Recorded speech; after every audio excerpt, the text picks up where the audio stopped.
विश्व भूगोल के आरओ की परीक्षा में 2001 से लेकर के 2021 तक के जितनी भी परीक्षाएं हुई आरओ की, तो उसके प्रीलिम्स और जो मेंस एग्जामिनेशन में वर्ल्ड जियोग्राफी के जितने भी प्रश्न पूछे गए वो सारे हमने यहाँ पे लिए हैं, ठीक है। और कौन से प्रश्न कब किस परीक्षा में आए हैं वो भी इसके नीचे लिखे हुए हैं। तो लगभग पूरा जियोग्राफी इसको हमने कवर किया है। और ये एक अच्छी चीज़ इसमें ये है कि ये टॉपिक वाइज, जैसे पठार का पूरा यहाँ पे, फिर घाटियाँ से कितने प्रश्न आए, विश्व और उनकी देश सीमाएँ जो भी हैं, तो इस तरह से टॉपिक वाइज सारे प्रश्न लिए गए 1 बाय 1। और ये पूरा वर्ल्ड जियोग्राफी इसमें कवर्ड मिलेगा 2001 से लेकर के 2021 तक की आरओ की परीक्षा में प्रीलिम्स और मुख्य परीक्षा दोनों में जो पूछे गए वो सारे यहाँ पे हमने लिए, ठीक है। तो 1 बाय 1 इन सारी चीज़ों को डिस्कस करते हैं। चैनल को सब्सक्राइब जरूर करिएगा आप। तो हम यहाँ पे शुरू करते हैं। देखिए, सबसे पहला जो जियोग्राफी वर्ल्ड जियोग्राफी का टॉपिक है ये है ब्रह्मांड। तो इसमें जो सबसे पहला प्रश्न दिया गया है, प्रत्येक सूर्य ग्रहण होता है, अब कब कब होता है? केवल पूर्णिमा के दिन होता है, केवल अमावस्या के दिन होता है, ए और बी दोनों, यानी पूर्णिमा अमावस्या दोनों में सूर्य ग्रहण होता है, और डी ऑप्शन में है ना तो ए और ना तो बी। तो यहाँ पे आपको ये बताना है कि सूर्य ग्रहण कब होता है। देखिए, सूर्य ग्रहण सिंपल सा मतलब ये है कि अगर ये मान लिया आपकी अर्थ है और ये आपका सन है, और इसके बीच में अगर मून आ जाए, तो सन की जो लाइट है वो पृथ्वी पर ना पड़े या उसकी छाया पड़े, तो इसी को हम सूर्य ग्रहण कहते हैं। अब सूर्य ग्रहण कब होता है? तो सूर्य ग्रहण जो होता है वो केवल अमावस्या के दिन होता है। और जो चंद्र ग्रहण पड़ता है, मतलब कहने का मतलब ये है कि चंद्र ग्रहण जब भी पड़ेगा तो उस दिन पूर्णिमा जरूर होगी, लेकिन ये भी बात सही है कि हर पूर्णिमा के दिन चंद्र ग्रहण भी नहीं पड़ता है, ठीक है। तो ये बिल्कुल याद रखिएगा कि चंद्र ग्रहण जिस दिन होगा उस दिन पूर्णिमा जरूर होगी, लेकिन अब ये इसका मतलब नहीं है कि पूर्णिमा जिस दिन होगा उस दिन चंद्र ग्रहण ही होगा, तो ये रिवर्स सही नहीं है, ठीक है। तो यहाँ पे ऑप्शन बी करेक्ट होगा, केवल अमावस्या के दिन ही क्या होगा? सूर्य ग्रहण होगा। 2-3 चीज़ें मून के बारे में समझ लीजिए, कई बार एग्जामिनेशन में पूछा गया है और इसमें बड़ा कन्फ्यूजन भी रहता है। 3 शब्द हैं, एक तो होता है ब्लू मून, क्या होता है, उसके बाद दूसरा है सुपर मून, क्या होता है, और इसके बाद तीसरा है इसमें ब्लड मून, क्या होता है। इन तीनों वर्ड को लेके बड़ा कन्फ्यूजन रहता है कि क्या होता है क्या नहीं होता है, और 1-2 बार प्रश्न भी इससे पूछे गए हैं। तो हम यहाँ पे एक एक लाइन में आपको सारी चीज़ें बता देते हैं, आपको कभी नहीं भूलेगी, ठीक है। अब देखिए, ब्लू मून के बारे में अगर कहा जाए तो सिंपल सी इसकी डेफिनेशन है, यदि किसी एक सौर महीने में एक से अधिक पूर्णिमा प्राप्त हो, यानी किसी भी सौर महीने में एक से अधिक पूर्णिमा अगर प्राप्त होगी, तो जो दूसरी पूर्णिमा होगी उसको क्या कहेंगे? ब्लू मून कहेंगे। समझ में आ गया होगा आपको। किसी भी सौर माह में, देखिए सौर माह चंद्रमाह दोनों अलग अलग होते हैं। जो चंद्रमाह होता है वो अलग दिन का होता है, और जो सौर माह होता है वो अलग दिन का होता है। चंद्र मास जो होता है वो होता है 29 दिन का। और आप हमें कमेंट करके बताइए कि सौर मास कितने दिन का होता है। बहुत ही आसान चीज़ है, कई बार आपने पढ़ा होगा।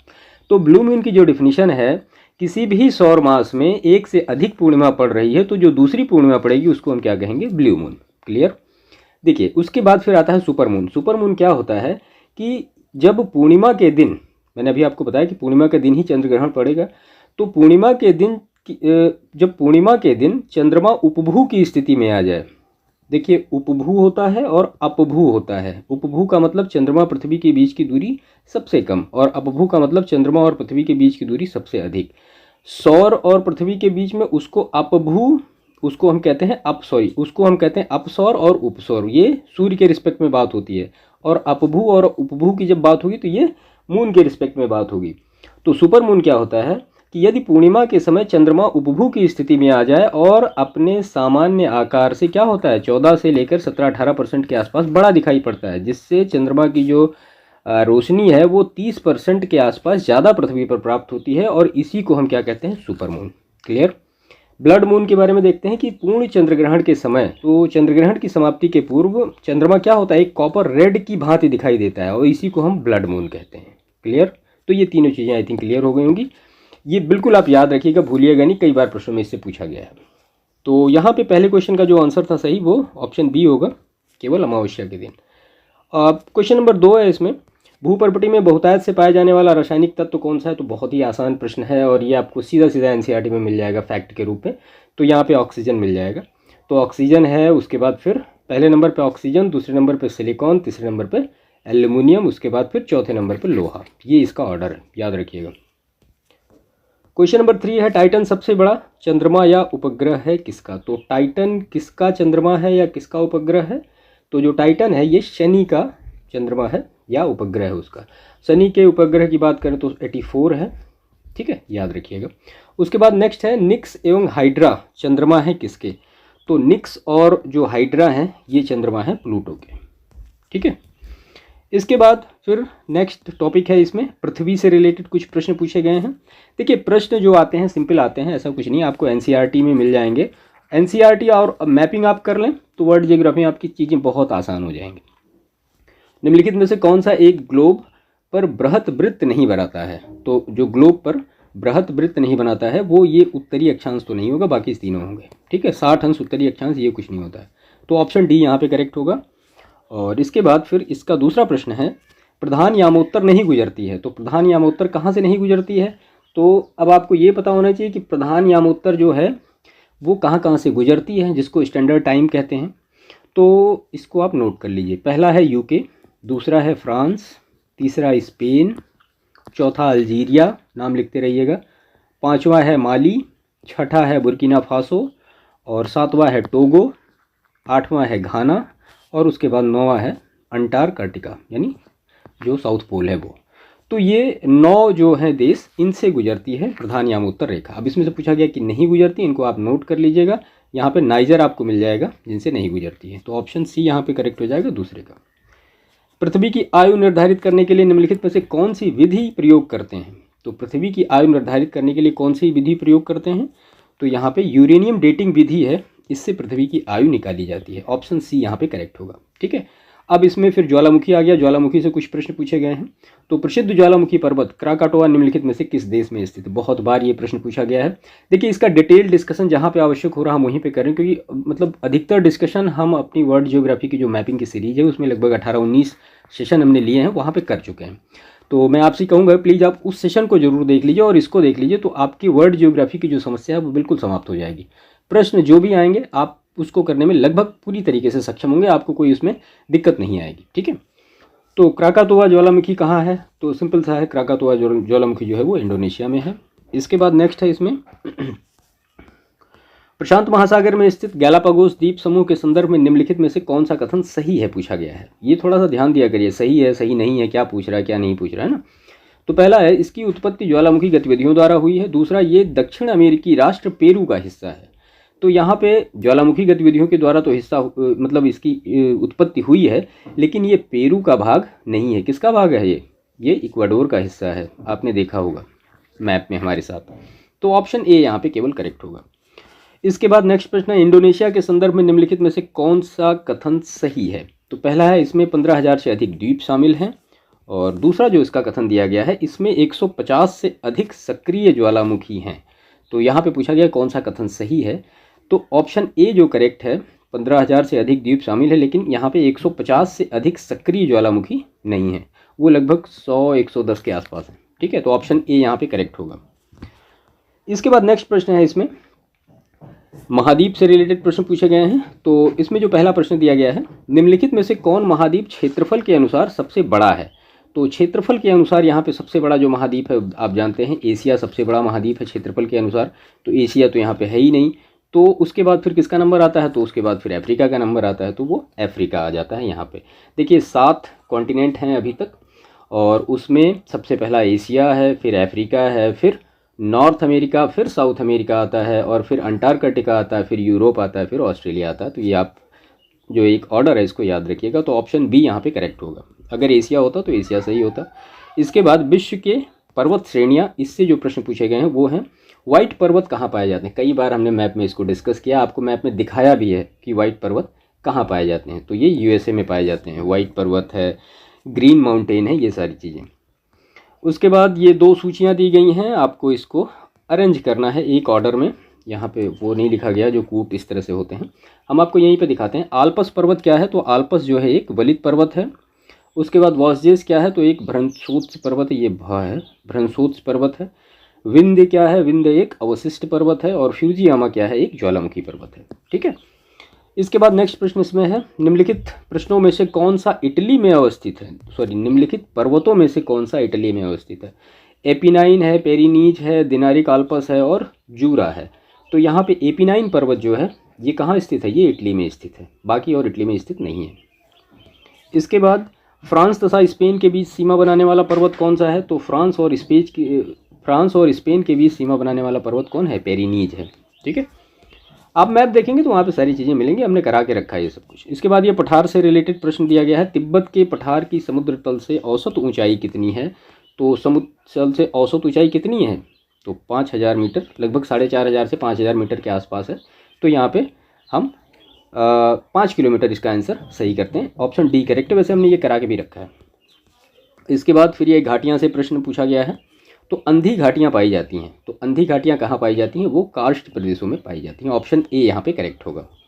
इसके बाद नेक्स्ट प्रश्न है, निम्नलिखित में से कौन सा देश क्षेत्रफल में भारत से बड़ा नहीं है? तो यहाँ पे भारत से बड़ा क्षेत्रफल में कौन सा नहीं है? तो रूस है, ब्राज़ील है, कनाडा है, और क्या दिया है? ये तीनों तो बड़े ही हैं भाई। तो फ्रांस है, फ्रांस जो है ये बड़ा नहीं होगा। ऑप्शन डी करेक्ट होगा। अकॉर्डिंग टू एरिया की बात हो रही है। जाम्बिया के साथ जाम्बिया की सीमा उभयनिष्ठ नहीं है, मतलब जाम्बिया की सीमा किससे नहीं मिलती है पूछा गया है। तो जाम्बिया की जो सीमा है वो नामीबिया है, तंजानिया है, अंगोला है, बोत्सवाना है, सभी से मिलती है। तो यहाँ पे इसका ऑप्शन कोई नहीं होगा। तो आप इसको देखिएगा, मतलब जितने भी देश दिए गए सबकी सीमा जाम्बिया से मिलती ही है। इसके बाद या आप कह सकते हैं कि जाम्बिया एक लैंडलॉक्ड कंट्री है। निम्नलिखित देशों में से कौन मध्य अमेरिका में स्थित नहीं है? तो अब इसमें से पूछा गया कि मध्य अमेरिका में कौन सा देश स्थित नहीं है। तो यहाँ पे सियरा लियोन जो है ये स्थित नहीं, बाकी पनामा, हंडुरास, ग्वाटेमाला ये सारे हैं। सियरा लियोन कहाँ? ये अफ्रीकन कंट्री है एक। इसके बाद इंडोनेशिया निम्नलिखित में से किस देश के साथ भूमि साझा नहीं करता? तो यहाँ पे ब्रुनोई के साथ इंडोनेशिया अपनी भूमि साझा नहीं करता, बाकी तिमोर लेस्ते, मलेशिया और पापुआ न्यू गिनी सभी के साथ ये करता है। इसके बाद नेक्स्ट प्रश्न है इसमें, निम्नलिखित में से कौन एक, ये पोलिनेशिया है, गलत टाइप हो गया है। पोलिनेशिया द्वीप समूह का भाग नहीं है। तो पोलिनेशिया द्वीप समूह का भाग क्या नहीं है? टोगा है ही है, तुआलू है, ताहिती है, तीनियन जो है ये पोलिनेशियाई द्वीप समूह का भाग नहीं है। उसके बाद नेक्स्ट प्रश्न है, निम्नलिखित में से किस द्वीप को वादे की भूमि के रूप में जाना जाता है? तो वादे की भूमि के रूप में किसको जाना जाता है? उसको मिंडनाओ जो द्वीप समूह है इसको वादे की भूमि के रूप में जाना जाता है। इसके बाद फिर लैंडलॉक्ड कंट्री से रिलेटेड कुछ प्रश्न पूछे गए हैं। तो निम्नलिखित में से कौन एक अफ्रीका का स्थलरुद्ध देश है? ये ठीक है, तो स्थलवृत्त या स्थलरुद्ध देश है।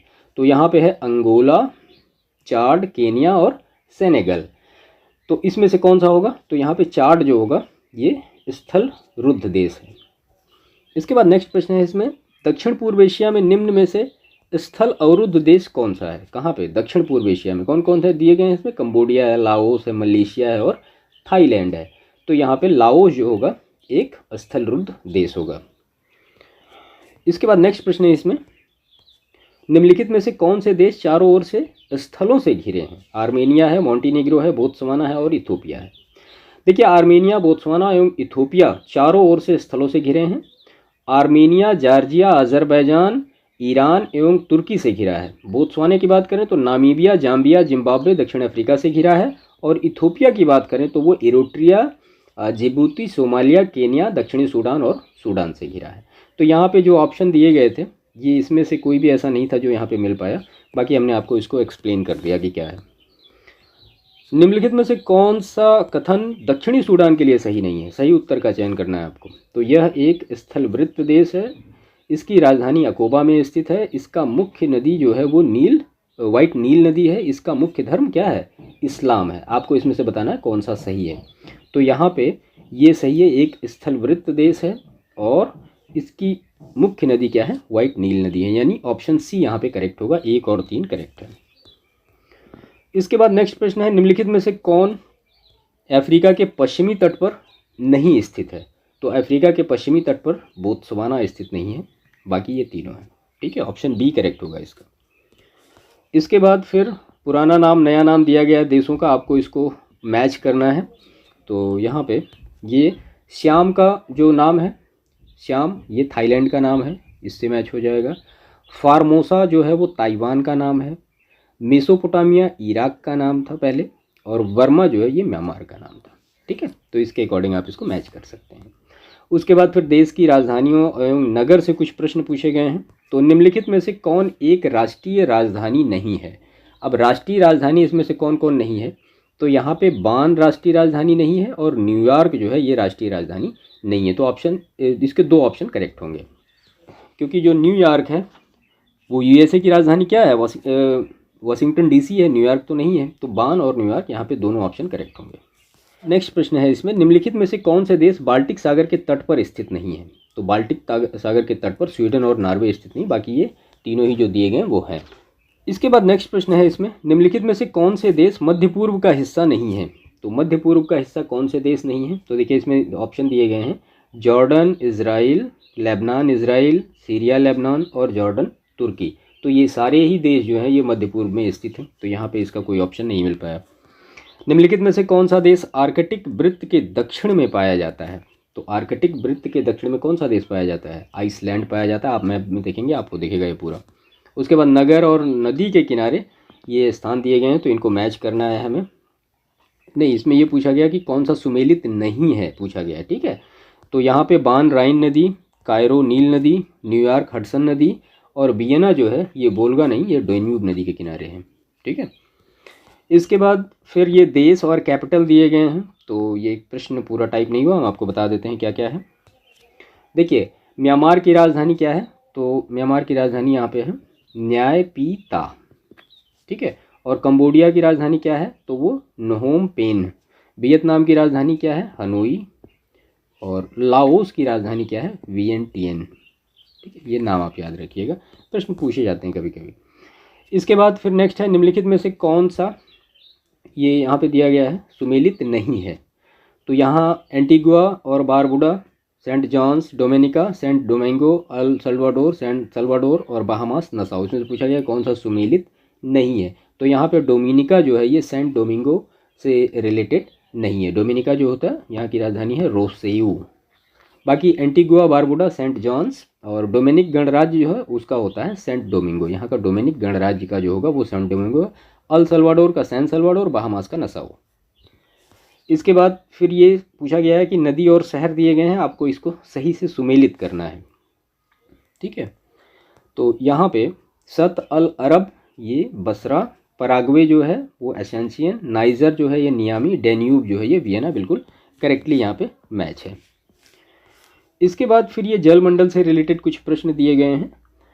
इसमें पहला प्रश्न है, भूमि में गुरुत्वाकर्षण जल किस तनाव पर रहता है? तो वो जो रहता है वो 1/3 एटमॉस्फेयर से कम पर रहता है। उसके बाद विश्व के प्रमुख समुद्र से प्रश्न पूछे गए हैं। देखिए समुद्र वाला भी हमने पूरा करा के रखा है। इटली है, सिसिली है, सार्डिनिया है और कोर्सिका से घिरे सागर का नाम क्या है? तो ये जो है वो टेरहेनियन सागर है, इससे घिरे हुए ये सारे देश, ठीक है। इसके बाद नेक्स्ट प्रश्न, निम्नलिखित सागरों में से सागरों का पश्चिम से पूरब क्रम है। अब मैप आपने देखा है तो आपको कोई दिक्कत इसमें नहीं होगी, ठीक है। तो यहाँ पे जो सही ऑप्शन होगा ऑप्शन सी करेक्ट होगा। भूमध्य सागर, काला सागर, कैस्पियन सागर, अरल सागर। आप मैप में देखेंगे तो सारी चीज़ें हो जाएंगी, हमने करा के रखा, तो यहाँ पे ज़्यादा डिस्कशन की उसकी आवश्यकता नहीं है। सारगैसो समुद्र की विशिष्टता क्या है? तो सारगैसो की समुद्र की जो विशिष्टता क्या है वो विशिष्ट समुद्री वनस्पति है। देखिए ये सेशन हमने इसलिए लिया कि जो हमने पढ़ा है वो चीज़ें हमें प्रश्नों में मिलेंगी, आगे एग्जामिनेशन में कितना हेल्पफुल होगा, कैसे होगा, वो सारी चीज़ें यहाँ पे कि अकॉर्डिंग टू मतलब एग्जामिनेशन वो चीज़ें हमें जब दिखती हैं तो थोड़ा सा ये होता है कि हाँ हमने जो पढ़ा है वो चीज़ें हमें आएंगी एग्जामिनेशन में, वही सारी चीज़ें पूछी भी गई हैं। लवणता क्या एक प्रश्न था, तो ग्रेट साल्ट लेक कहाँ पे स्थित है? तो ये जाहिर सी बात है कहाँ है, यूएसए में है। और विश्व की नदियों से ये प्रश्न पूछा गया है। तो इसमें यूरोप में राइन नदी के संदर्भ में निम्नलिखित में से कौन सा कथन सही है पूछा गया। पहला है, राइन नदी उत्तरी जर्मनी की औद्योगिक गतिविधियों के लिए एक महत्वपूर्ण मार्ग है। दूसरा जो है, रॉटरडैम का बंदरगाह राइन नदी के मुहाने पर है। तो यहाँ पे ऑप्शन बी जो है ये करेक्ट होगा। राइन नदी जो है उत्तरी जर्मनी नहीं बल्कि पश्चिमी या आप दक्षिणी जर्मनी की बात कर सकते हैं, वहाँ पे ये स्थित है। इसके बाद नदियाँ और प्रवाह स्थल दिया गया है कि कहाँ पे वो प्रवाहित होती हैं। तो हम इसका डायरेक्ट एक्सप्लेनेशन देख लेते हैं। लीना कहाँ की नदी है, आप ये भी याद करिएगा, ये रूस की नदी है, तो ये आर्कटिक सागर से रिलेटेड है। आमूर ये रूस और चीन दोनों की नदी है, तो ये कहाँ गिरती है, प्रशांत महासागर में। टिग्रिस जो है ये तुर्की, सीरिया, इराक की है, तो ये फारस की खाड़ी में। और माही जो है ये कहाँ की है, मध्य प्रदेश, राजस्थान, गुजरात यहाँ की है, तो ये अरब सागर में गिरती है, ठीक है। महावेली गंगा एक नदी है कहाँ की, तो ये जो है श्रीलंका की एक नदी है। इसके बाद फिर द्वीप से रिलेटेड प्रश्न पूछेंगे। तो मेडागास्कर सबसे बड़ा द्वीप है। तो जो ये द्वीप है ये कहाँ का है, ये हिंद महासागर का द्वीप है, आप जानते हैं, अफ्रीका के पूर्वी किनारे पर। इसके बाद नेक्स्ट प्रश्न है, निम्न में से कौन एक द्वीपीय महाद्वीप है? अब आपको बताना है कि द्वीपीय महाद्वीप कौन सा है, तो ऑस्ट्रेलिया जो है उसको हम कहते हैं द्वीपीय महाद्वीप। जापान के निम्नलिखित 4 द्वीपों का उत्तर से दक्षिण अनुक्रम निम्नलिखित में से कौन सा सही है? कई बार ये प्रश्न पूछा गया है, तो वो होक्काइडो, होन्शु, शिगोको और क्यूशू, याद रखिएगा बिल्कुल। कौन सा है? उत्तर से दक्षिण है, यानी इधर होगा होक्काइडो, इधर फिर होन्शु, इधर शिकोकू और इधर फिर क्यूशू। लोम्बेक जलडमरू मध्य किन 2 द्वीपों के मध्य स्थित है? तो ये जो है बाली और लोम्बोक के मध्य स्थित है। उसके बाद फिर यहाँ पे झील और जलप्रपात से रिलेटेड प्रश्न है। तो निम्नलिखित में से कौन सी विश्व की दूसरी सबसे गहरी तथा सबसे लंबी झील है? ये झील है यहाँ पे, ठीक है, झील है। तो यहाँ पे टांगानिका, बैकाल, सुपीरियर और ग्रेट बियर झील। तो यहाँ पे जो इसका सही आंसर होगा वो होगा टांगानिका झील, ठीक है, ऑप्शन ए करेक्ट होगा। इसके बाद नीली नील यानी ब्लू नाइल नदी निम्नलिखित में से किस झील से निकलती है? तो वो जो निकलती है ताना झील से। कई बार मैप में हमने इसको डिस्कस कर रखा है। निम्नलिखित में से कौन सा नगर सुपीरियर झील पर स्थित है? तो सुपीरियर झील पर कौन सा जो नगर है वो स्थित है? तो वो डुलुथ है। मैप में ये भी हमने देखा, हमने 5 महान झीलों को बना के ही, खैर उसका एक अलग फिगर ही था, वो सारी चीज़ें अच्छी तरीके से कर रखी हैं। निम्नलिखित में से कौन सुमेलित नहीं है पूछा गया है? तो यहाँ से पूछा गया कि कौन सा सुमेलित नहीं है। तो टिटिकाका झील बोलिविया पेरू, और उर्मिया झील ईरान, रेंडियर झील जो है ये रूस की नहीं है, कनाडा की है, हमने मैप में भी इसको रखा देखा। अथाबास्का झील जो है वो कनाडा की है।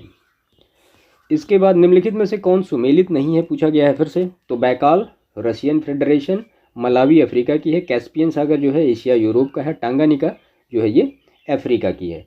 तो यहाँ पे ये सभी, मलावी जो है ये अफ्रीका की है, सॉरी एशिया की नहीं है, बाकी ये तीनों सही सुमेलित हैं।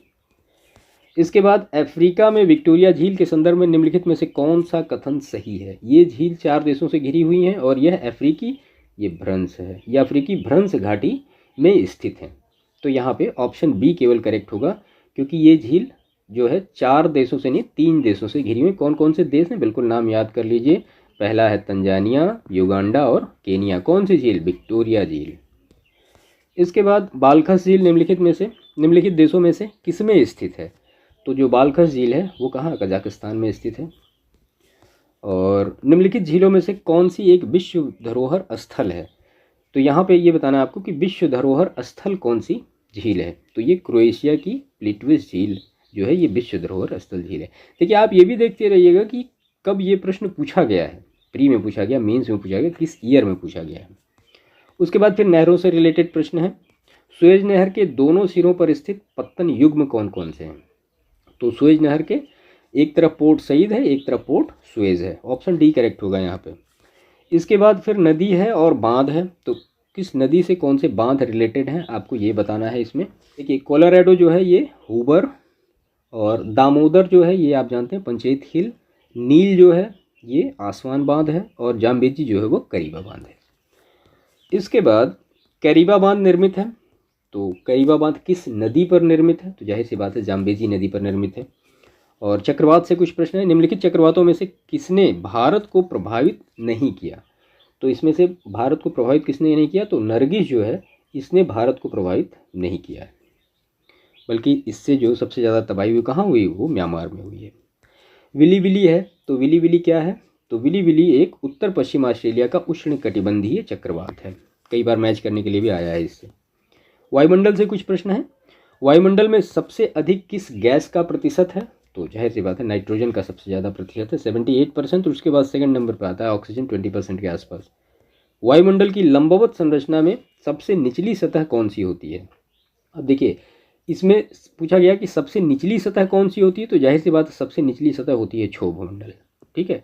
लेकिन अब आपको यहाँ पे क्षोभ मंडल जानने से काम नहीं चलेगा। क्षोभ मंडल को इंग्लिश में क्या कहते हैं वो आपको जानना पड़ेगा। तो क्षोभ मंडल को हिंदी में कहते हैं, इंग्लिश में कहते हैं ट्रोपोस्फीयर, ठीक है। तो ये बिल्कुल आप याद रखिए इनको कि क्षोभ मंडल को इंग्लिश में क्या कहते हैं, हिंदी में क्या कहते हैं। अब आप क्षोभ मंडल जानिए, वो उसकी अंग्रेजी आपको नहीं पता तो ये प्रश्न नहीं हो पाएगा, है ना। तो यहाँ पे इसको ट्रोपोस्फीयर कहते हैं। इसके बाद फिर आर्द्रता से रिलेटेड प्रश्न है। तो ग्रीष्म काल में आई उष्मा यानी ह्यूमिड हीट का अनुभव होता है जब मौसम, ये आर्द्र है। ग्रीष्म काल में आर्द्र उष्मा यानी ह्यूमिड हीट का अनुभव होता है जब मौसम क्या होता है? तो जब मौसम उमस वाला होता है तब ये होता है। इसके बाद जलधाराओं से प्रश्न है, निम्नलिखित में से कौन गर्म जलधारा है। कई बार हमने इसको ऐसे प्रश्न करके रखे हैं। तो वो ब्राज़ील की धारा यहाँ पे क्या होगी, गर्म की धारा। बाकी फॉकलैंड है, लेब्राडोर है, कैनारी, ये सब ठंडी धाराएं हैं। और फिर स्थानीय हवा फॉन, तो फॉन एक स्थानीय पवन है। तो पूछा गया फॉन एक स्थानीय पवन है कहाँ की, तो वो स्विट्जरलैंड की पवन है फॉन। कहाँ से उतरती भाई, तो ये आल्प्स पर्वत के दक्षिणी ढालों से उतरती है। और फिर घास के मैदान और देश, इसके बारे में तो खैर हमने अच्छा खासा सेशन लेके रखा है। तो पंपाज जो है वो अर्जेंटीना से रिलेटेड है, पुस्टैज जो होगा वो हंगरी से रिलेटेड होगा, वेल्ड जो है ये दक्षिण अफ्रीका से रिलेटेड होगा, और डाउन्स जो है वो ऑस्ट्रेलिया से रिलेटेड होगा। फिर ये कथन और कारण दिए गए हैं, आपको बताना है सही है क्या। तो ये अभिकथन जो दिया गया है, अर्जेंटीना में खेती के लिए पंपास का मैदान मुख्य क्षेत्र है, और उसका कारण दिया गया पंपास की उपजाऊ मिट्टी तथा शीतोष्ण जलवायु फसल तथा घास उगाने के लिए बहुत ही उपयोगी है। तो यहाँ पे ऑप्शन ए जो है करेक्ट होगा, ए आर दोनों सही हैं और आर ए की सही व्याख्या भी करता है। इसके बाद नेक्स्ट प्रश्न वन से रिलेटेड है, किस देश में उसके भौगोलिक क्षेत्र का सर्वाधिक प्रतिशत वन आच्छादित है। अब किसका है, तो वो जापान का जो है सबसे ज़्यादा क्षेत्र जो है वो वन आच्छादित है। फिर दो सूचियाँ दी गई हैं, आपको इससे मैच करना है। तो यहाँ पे मानसूनी वन ये सागौन और साखू से रिलेटेड हो जाए, विषुवत रेखीय वन जो है ये महोगनी और यहाँ पे कट गया है, महोगनी एवं ये होगा रोजवुड, ये भी विषुवत रेखीय वन है। उसके बाद अगर भूमध्य सागरीय वन की बात आएगी तो आलू बुखारा, जैतून ये सब हो जाएगा, और कोणधारी वन की बात आएगी तो चीड़ और फर हो जाएगा। इसके बाद निम्नलिखित में से कौन सा वृक्ष भूमध्य सागरीय वनों में नहीं पाया जाता है। अब यहाँ पे आपको बताना है कि कौन सा नहीं पाया जाता है। तो जाहिर सी बात है सागौन आगौन जो है ये भूमध्य सागरीय वनों में नहीं पाया जाता, ये मानसूनी वनों में पाया जाता है। इसके बाद विश्व जलवायु से कुछ प्रश्न है, निम्नलिखित देशों में से कौन भूमध्य रेखीय जलवायु के अंतर्गत नहीं पाया जाता है। तो यहाँ पे चार ऑप्शन दिए हैं, कांगो है, इथियोपिया है, गैबन है, और उसके बाद फिर ये जाय है। तो यहाँ पे ऑप्शन बी करेक्ट होगा, इथियोपिया जो है भूमध्य रेखीय जलवायु के अंतर्गत नहीं पाया जाता है। निम्नलिखित में से किस एक नगर में भूमध्य सागरीय जलवायु नहीं पाई जाती है। तो भूमध्य सागरीय जलवायु कहाँ नहीं पाई जाती है, तो इसमें दिया गया है लॉस एंजल्स, रोम, केप टाउन और न्यूयॉर्क। तो न्यूयॉर्क में भूमध्य रेखीय जलवायु नहीं पाई जाती है। ठीक है। इसके बाद फिर जलवायु की किस्म और क्षेत्र दिए गए हैं, आपको सीधे सीधे इनको मैच करना है कि कौन सा है। तो यहाँ पे विषुवत रेखीय जलवायु जो है ये होगा कांगो में, भूमध्य सागरीय जलवायु जो है ये कैलिफोर्निया में पाया जाएगा, और मानसूनी जो जलवायु है ये पाया जाएगा बांग्लादेश में, और सवाना जो जलवायु ये सूडान में पाया जाएगा। संसार का आर्द्रतम स्थान कौन सा है, तो संसार का सबसे आर्द्रतम स्थान जाहिर सी बात है मासिनराम है। कहाँ पड़ेगा भाई, मेघालय में किस पहाड़ी पर पड़ेगा, इसको कमेंट करके बताइए, हमने करके रखा है सब कुछ। कथन और कारण के प्रश्न, विषुवत रेखीय प्रदेश का पर्यावरण पौधों के अनुकूल है पर मनुष्यों के लिए नहीं, और इसका कारण जो दिया गया है, विषुवत रेखीय प्रदेश में औसत वार्षिक तापांतर बहुत कम है। तो यहाँ पे ए और आर दोनों सही है, लेकिन इसका ये करेक्ट एक्सप्लेनेशन नहीं है। देखिए विषुवत रेखीय प्रदेश में वर्ष भर लगभग समान उच्च तापमान बना रहता है, और वर्ष भर समान उच्च वर्षा भी होती है। यहाँ की जलवायु कैसी होती है, मनुष्यों के लिए कष्टकारी होती है, जबकि पेड़ पौधों के अनुकूल होती है। इसी वजह से ऑप्शन बी यहाँ पे करेक्ट हुआ। इसके बाद फिर प्रजाति और जाति, इसके लिए प्रश्न है।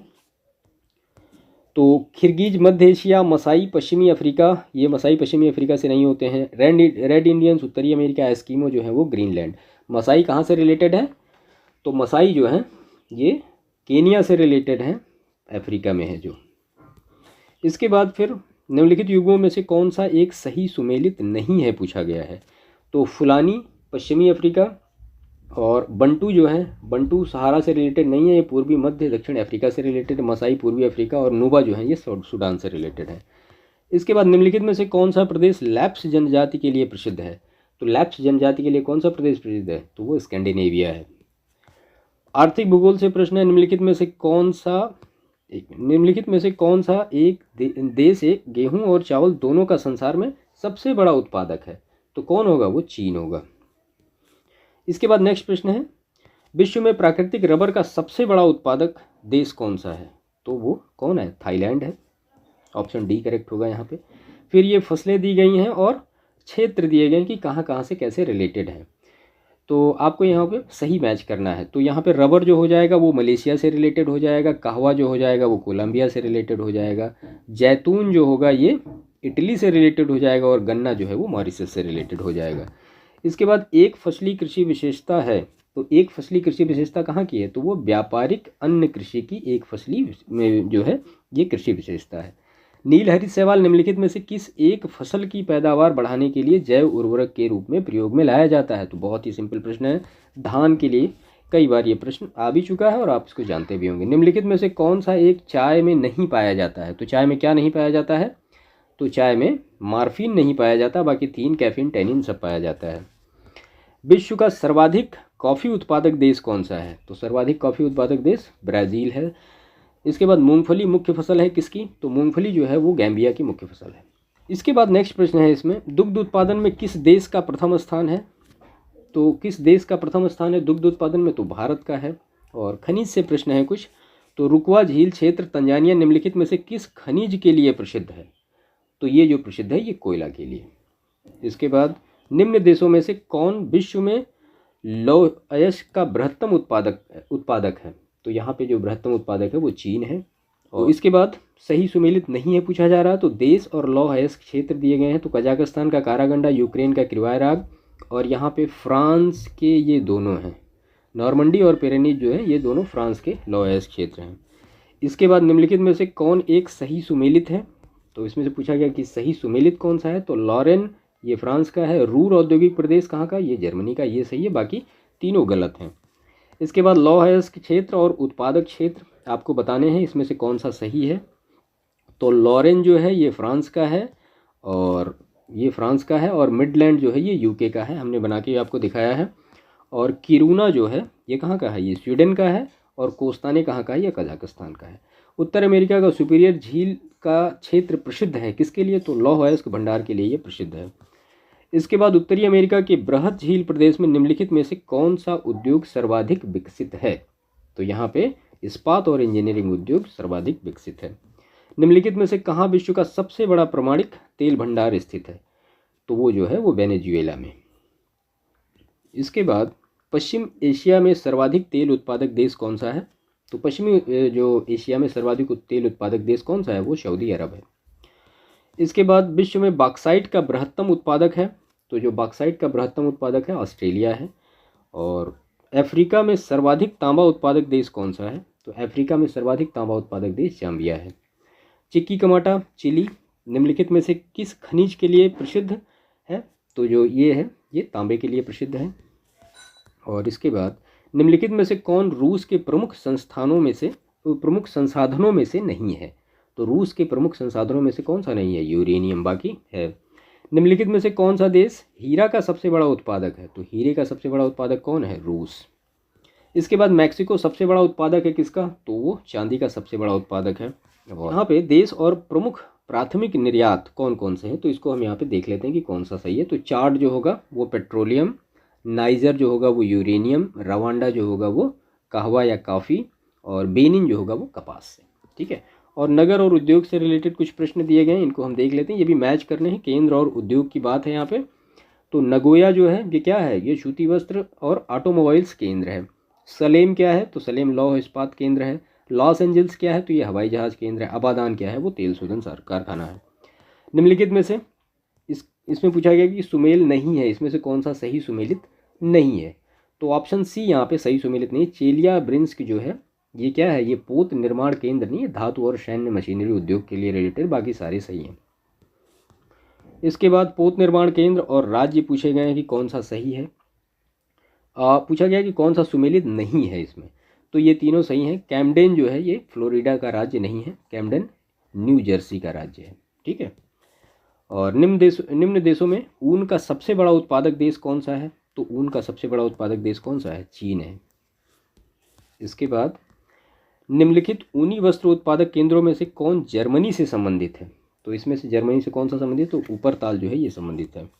निम्नलिखित में से कौन फुट लूज उद्योग का उदाहरण है? तो फुट लूज उद्योग का उदाहरण कौन सा है? वो सॉफ्टवेयर इंडस्ट्री है। इसके बाद किस देश में बाजार आधारित लौह एवं इस्पात के कारखाने पाए जाते हैं? तो वो पाए जाते हैं जापान में। इसके बाद नेक्स्ट प्रश्न है इसमें, निम्न में से कौन सा कथन सही नहीं है? तो इन चारों कथनों में से बताना है आपको कौन सा कथन सही नहीं है। ठीक है। तो देखिए, ओसाका को पूर्व का मैनचेस्टर कहा जाता है, सूती वस्त्रों के लिए, और जापान सभी लोहा इस्पात उद्योग केंद्र जो हैं उसके वो कहाँ स्थित हैं, वो दक्षिण तटीय क्षेत्रों में ही स्थित हैं। अगर आप क्षेत्र की बात करेंगे तो टोक्यो, योकोहामा, ओसाका, कोबे, हेमजी ये सारे प्रमुख क्षेत्र हैं। और जापान का उत्तरी क्यूशू क्षेत्र जो है वो सूती वस्त्र उद्योग के लिए प्रसिद्ध है, तो ये भी सही है। और पूर्वी एशिया में जापान जलयान निर्माण उद्योग में अग्रणी है, तो यहाँ पे चारों ही ऑप्शन ये सही हैं इसके। इसके बाद परिवहन से रिलेटेड कुछ प्रश्न दिए गए हैं। तो कथन और कारण का प्रश्न है, संसार में उत्तरी अटलांटिक नौ परिवहन मार्ग सबसे अधिक व्यस्त सामुद्रिक मार्ग है। कारण है वह संसार के दो मुख्य औद्योगिक क्षेत्रों को जोड़ता है। तो उपयुक्त में से कौन सा सही है या गलत है, क्या है? तो ये ऑप्शन ए यहाँ पे करेक्ट होगा। ए और आर दोनों सही हैं और आर ए की सही व्याख्या भी करता है। पत्तन बंदरगाह की बात करें तो यहाँ पे है पोतभार टन भार है। ये टन भार की दृष्टि से विश्व का व्यस्ततम बंदरगाह कौन सा है, तो वो जो है संघाई का है। ठीक है। इसके बाद मौद्रिक मूल्य की दृष्टि से विश्व का सबसे बड़ा जहाज निर्माता है, तो कौन है वो दक्षिण कोरिया है। उसके बाद नेक्स्ट प्रश्न है, पाकिस्तान में ये ग्वादर है, तो पाकिस्तान में ग्वादर बंदरगाह निम्नलिखित में से किस प्रांत में स्थित है। तो ग्वादर बंदरगाह कहाँ स्थित है, वो बलूचिस्तान प्रांत में स्थित है। उसके बाद कुछ विविध से प्रश्न हैं, तो हम उनको देख लेते हैं। तो ग्रैंड बैंक स्थित है कहाँ पे, तो ग्रैंड बैंक जो है उत्तरी अमेरिका के पूर्वी तट पर स्थित है। बरमूडा त्रिभुज की अवस्थिति है, तो ये मैप में हमने सारे करके रखे हैं। तो बरमूडा त्रिभुज की अवस्थिति कहाँ पे है, तो पश्चिमी उत्तरी अटलांटिक महासागर में है। और विश्व में मदिरा का बृहत्तम उत्पादन होता है, कहाँ पे होता है, तो ये इटली में होता है। और इसके बाद निम्नलिखित देशों में से कौन सा ओपेक का सदस्य नहीं है। ठीक है, तो ओपेक का सदस्य इसमें आपको बताना है कि कौन सा नहीं है। आप इसका फुल फॉर्म सुन लीजिए, OPEC, organization of the petroleum exporting countries, ये है। तो यहाँ पे चीन जो है ये सदस्य नहीं है। और पूछा गया निम्नलिखित देशों में से कौन सा सही सुमेलित नहीं है, भाषा और देश इससे रिलेटेड है। तो यहाँ पे Danish, Denmark, Dutch, Netherlands, Mandarin जो है वो चीन से रिलेटेड है। और बहासा जो है ये थाईलैंड से रिलेटेड नहीं है। बहासा किससे रिलेटेड है, ये इंडोनेशिया से रिलेटेड है। उसके बाद ये चेरनोबिल परमाणु आपदा जो है ये घटित हुई कहाँ पे, तो ये यूक्रेन में है चेरनोबिल परमाणु आपदा। और निम्नलिखित में से किस देश में उसकी कुल ऊर्जा आवश्यकता का 99% जल विद्युत से प्राप्त होता है, तो वो कौन सा देश है, वो है नॉर्वे। इसके बाद पृथ्वी की सतह का वह भाग जिस पर भूकंपीय तरंगों को सर्वप्रथम रिकॉर्ड किया जाता है वो क्या कहलाता है, तो उसको कहा जाता है अधिकेंद्र। ठीक है। इसके बाद लीप फॉरवर्ड पॉलिसी के कारण भुखमरी से लाखों लोगों की मृत्यु हुई, तो इसमें से कौन सा सही है, तो ये चीन है यहाँ पे। और नेक्स्ट प्रश्न है, अलास्का के संदर्भ में निम्नलिखित में से कौन सा कथन सही है। तो दो कथन दिए गए, यह संयुक्त राज्य अमेरिका का तेल उत्पादक राज्य है और इसे 1867 ईस्वी में रूसियों से खरीदा गया था, तो ये दोनों ही कथन यहाँ पे सही हैं। तो ये विश्व भूगोल के कुछ प्रश्न थे जो कि लास्ट ईयर 2001 से लेकर के 2021 तक की प्रारंभिक और मुख्य परीक्षा में RO में खासतौर पर पूछे गए, तो वो सारे हमने यहाँ पे लिए थे।